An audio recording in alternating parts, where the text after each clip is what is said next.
بسم اللہ الرحمن الرحیم۔ السلام علیکم ورحمۃ اللہ وبرکاتہ۔ سوشل میڈیا کے ناظرین، ایک بار پھر آپ کی خدمت میں ایک واقعہ ایک سبق کے ساتھ حاضر ہے۔ اس سے پہلے کہ میں آپ کو باقاعدہ واقعہ سناؤں، واقعہ سنانے سے پہلے میں آپ کو ایک حدیث پاک سناتا ہوں۔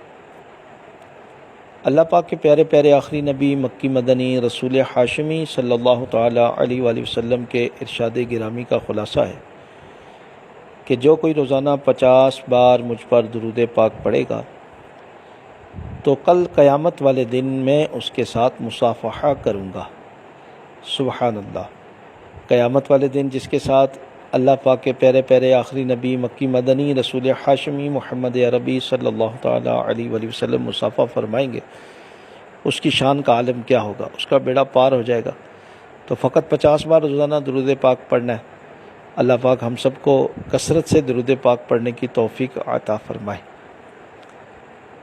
آج جو میں نے آپ کو واقعہ سنانا ہے، یہ واقعہ مسلمانوں کے دوسرے خلیفہ سیدنا عمر بن خطاب عمر فاروق اعظم رضی اللہ تعالی عنہ کے مبارک دور کا واقعہ۔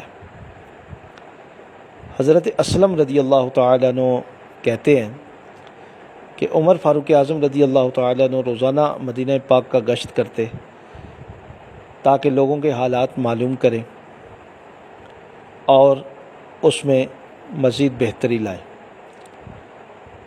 آپ کہتے ہیں کہ ایک دن میں بھی رات کو امیر المومنین عمر فاروق اعظم رضی اللہ تعالیٰ عنہ کے ساتھ تھا۔ رات کو ہم مدینہ پاک کی گلیوں کا گشت کر رہے تھے۔ ایک گھر کے قریب جب ہم پہنچے تو وہاں ہم رک گئے۔ وہاں اندر سے ایک خاتون اور اس کی بیٹی کی آواز آ رہی تھی۔ ماں اپنی بیٹی کو کہہ رہی تھی، بیٹی دودھ میں پانی ملا دو۔ بیٹی اپنی ماں سے کہنے لگی، امی جان، امیر المومنین عمر فاروق اعظم رضی اللہ تعالی عنہ نے اعلان کروایا ہوا ہے کہ کوئی دودھ میں پانی نہیں ملائے گا، تو بھلا میں ان کی حکم عدولی کیسے کروں؟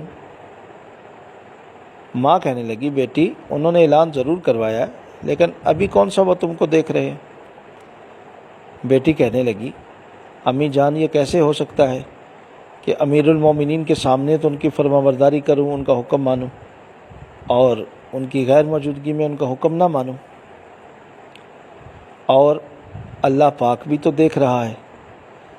اب یہ ساری باتیں عمر فاروق اعظم رضی اللہ تعالیٰ عنہ اس ماں بیٹی کے مکان کے باہر کھڑے ہو کر سن رہے تھے۔ آپ نے حضرت اسلم رضی اللہ تعالیٰ سے فرمایا کہ اس مکان کو اچھی طریقے سے یاد کر لو۔ آپ چلے گئے اور صبح حضرت اسلم رضی اللہ تعالیٰ عنہ کو آپ نے بھیجا کہ اس مکان میں کون کون رہتا ہے اس کی معلومات کر کے لائیں۔ جب حضرت اسلم رضی اللہ تعالیٰ عنہ نے معلومات کی اور واپس آئے اور امیر المومنین عمر فاروق اعظم رضی اللہ تعالیٰ عنہ کو عرض کیا کہ حضور، اس مکان میں ایک بیوہ خاتون ہے اور ایک اس کی نوجوان بیٹی ہے جس کی ابھی تک شادی نہیں ہوئی، دو ہی رہتی ہیں۔ آپ نے اپنے تینوں صاحبزادوں کو بلایا، حضرت عبداللہ بن عمر، حضرت عبد الرحمن اور حضرت عاصم رضی اللہ تعالی عنہما کو۔ آپ نے ان سے پوچھا کہ تم میں سے کوئی شادی کی خواہش رکھتا ہے؟ تو عبداللہ بن عمر اور حضرت عبد الرحمن رضی اللہ تعالی عنہما نے عرض کیا کہ ہم شادی شدہ ہیں، اور حضرت عاصم بن عمر رضی اللہ تعالی عنہما نے عرض کیا کہ میری شادی نہیں ہوئی ہے، میری شادی کروا دیجئے۔ تو آپ نے اس لڑکی کی طرف اپنے بیٹے عاصم رضی اللہ تعالی عنہ کا نکاح کے لیے پیغام بھیجا، جس کو اس لڑکی نے بخوشی قبول کر لیا۔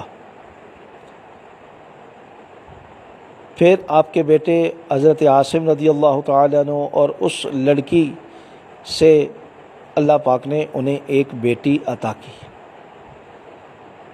اور پھر اس بیٹی سے اللہ پاک نے ان کو عمر بن عبد العزیز رضی اللہ تعالیٰ عنہ جیسا فرزند عطا کیا، جنہیں عمر ثانی بھی کہا جاتا ہے۔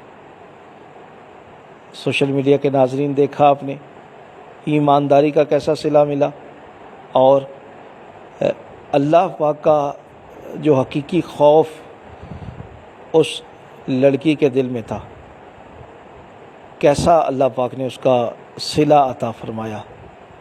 ایک امیر المومنین کی بہو بنی، پھر اللہ پاک نے ان کو ایسی بیٹی دی جس بیٹی سے عمر بن عبدالعزیز رضی اللہ تعالیٰ عنہ جیسی شخصیت یہ اللہ پاک نے اس بیٹی کو پھر عطا کی۔ بہت پیاری باتیں اس واقعے سے ہمیں سیکھنے کو مل رہی ہیں، اور یہ بھی پتہ چلا کہ اپنی اولاد کے لیے اگر بہو کا انتخاب کرنا ہو تو وہ کیسے کرنا چاہیے، کیا دیکھنا چاہیے۔ اللہ پاک اس واقعے سے سنا کر ہمیں بہت ساری باتیں سیکھنے کی توفیق عطا فرمائے، اور پھر ان پر عمل پیرا ہونے کی توفیق بھی عطا فرمائے، آمین۔ پھر ایک دفعہ ایک نئے واقعے اور نئے سبق کے ساتھ انشاءاللہ جلدی حاضر ہوں گے۔ اجازت دیجیے، السلام علیکم ورحمۃ اللہ وبرکاتہ۔